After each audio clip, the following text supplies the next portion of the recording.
What Day Is It? By Azularms06. Model for me. I'm going to take a little walk to take some pictures, Pip said, standing next to the door. Any pony wanna come? Sunny looked up from the mess she was cleaning and gave her friend an apologetic smile. Sorry, Pip, but I think teaching Izzy how to make pizza is going to take a little while. Izzy nodded from behind the table she was kneading the dough in. We'll save you a slice or two. The pink Pegasus nodded and then looked at her sister. Zip had been chopping some vegetables to add to the pizza later. I kinda want to see how this unfolds, Zip said after her sister gave her an expecting glance. It's almost a science experiment. I even have a hypothesis in the making. Pip sighed but nodded and opened the door, trying to look not disappointed. It's not that she didn't want to participate in her friend's cooking experiments, but she'd been to Maritime Bay many times, and she still had very few pictures to show. She wanted to capture the beauty of the seaside and the town, and even take some selfies for good measure. Despite her efforts, Sunny did notice her friend was slightly upset and came up with a suggestion. Why don't you ask Hitch to come with you? Sunny suggested.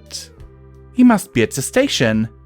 Pip rose an eyebrow as her hoof lingered over the doorknob. Isn't he working?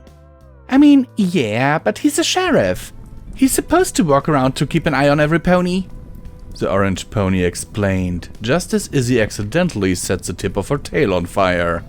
Pip laughed at her friend's clumsiness and, after helping extinguishing the fire, she set off towards the police station to find her other friend. It didn't take more than a few minutes of flight for her to reach the station.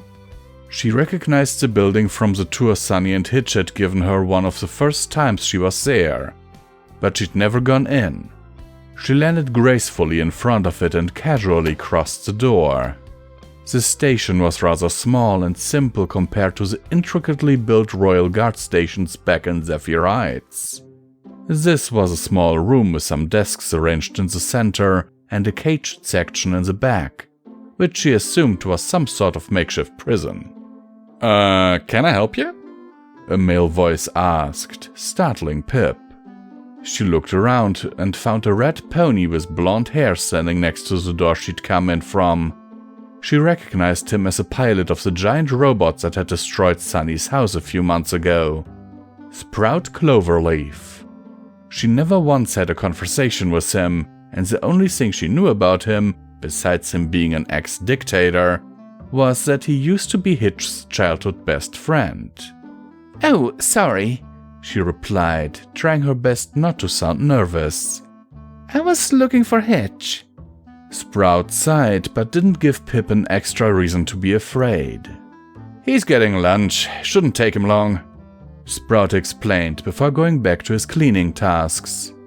You can sit on his chair and wait for him if you want, Pip, pedals, Pip pedals, the Pegasus said while walking towards what she believed was the desk Hitch used. You're Sprout, right? Sprout nodded. A pleasure, Pip. Also, that one is my desk. Hitch's the other one.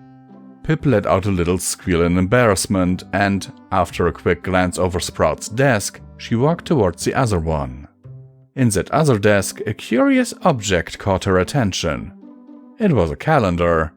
A calendar with pictures of Hitch, to be specific. A blush crept up Pip's cheeks as she passed to the next page. Hitch as a firefighter. Then Hitch as a sailor. Hitch as a doctor. Followed by Hitch as a superhero. The more months she passed, the harder it became to hold back her laughter. It was Hitch dressed as a scarecrow for the month of September that did it for her. It started as a giggle, but the longer she stared at the picture in question, the stronger her laughter became. She was laughing so hard it startled Sprout, who looked at the laughing Pegasus with curiosity to then notice what she was laughing at.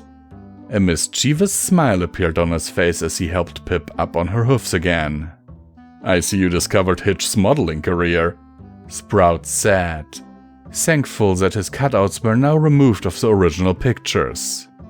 What is that? Asked her between fits of laughter. It's Sheriff Hitch's calendar, of course. Pip kept looking at the other pictures, but her amusement ended when she reached December. Sprout smiled at her as he went towards the archives, and after a short rummage, he took out a few other calendars. Are you interested in some past years? He asked, waving the bunch of calendars toward her. She was extremely tempted to yank them out of Sprout's hoofs and look at the pictures, but there was something that didn't sit right with her about laughing at his friend. Sorry, it would be wrong, she said, finally, and, although disappointed, Sprout understood and put the old calendars back in their respective places in the archives. Instead, Pip returned to the month of January and started tracing the picture with her hoof. Sprout kept on cleaning as Hitch finally arrived at the station. Hey, Sprout, I brought you a sandwich and a smoothie. Pip? Startled, the princess took the calendar and tucked it underneath her wing, while a prominent blush stained her cheeks. Sprout did his best to hide his knowing grin and just took the paper lunch bag from his friend's hoof. Hitch, you're here, Pip said, slowly walking away from his desk as if she'd done something illegal. I mean, of course you're here, this is your job, and you work here. This is painful to watch, Sprout muttered to himself, but he kept on watching as he slurped his smoothie. Hitch was about to say something when Pip's phone vibrated from underneath her wing, making the calendar fall off. Is that... Hello everyone, and this is once again Common Thomas the Visual Pony, and once again I will remind you that you can support Pony&Wolf Productions through the links down in the description below. There's a merch store, there are Patreon links, there's one-time donation links, and you can become a channel member to get exclusive early access to all of our stuff. Now let me get into this. Oh my god.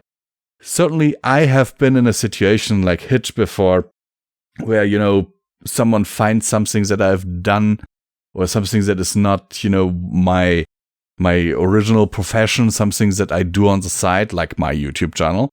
It is hilarious sometimes when people find out that I am actually a voice actor, narrator on YouTube, and actually a streamer on Twitch. They're always like, wait, what? You do what? What? You do what in your off time? What? How? When did that happen?